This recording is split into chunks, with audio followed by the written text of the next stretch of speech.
আর ভালো ব্যবহার করার জন্য সুন্দর স্যান্ডেল কিনি কিনা।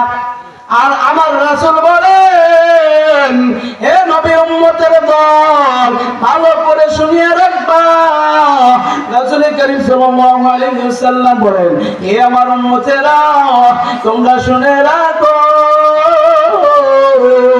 আমার যে উম্মতেরা জাহান্নামী হইবে, যেটা হালকা পরিণত হবে, যে স্যান্ডেল আমি আপনি পরি, রাসূল করিম বলেন ওই জাহান্নামী বান্দার জন্য ওই তো জুতা স্যান্ডেল আগুনের তৈরি আপনার আমার পায়ে পরাইবে।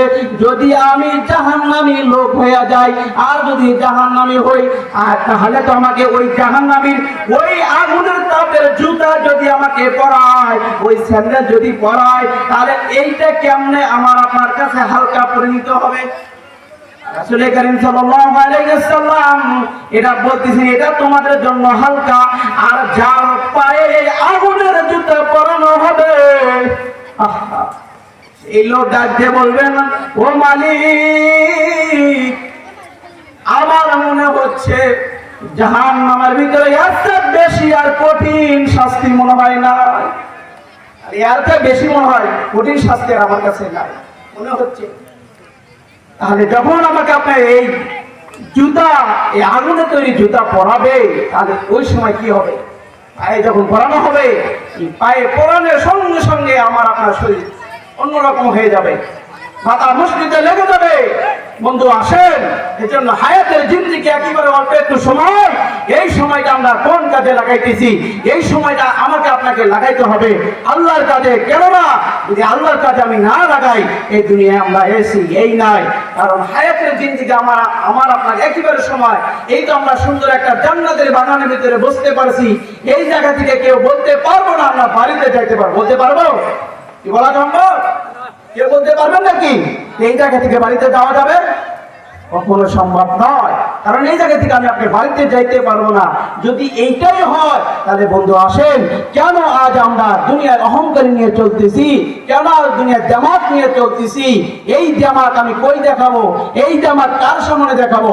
আমার আল্লাহ তাআলা যখন আমার আপনার মাঝখান থেকে রূহটা নিয়ে যাবে, ওই সময় আমার আপনার কোনো জামাত থাকবে না, আমার আপনার কোনো অহংকারী থাকবে না, কোনো কিছুই থাকবে না।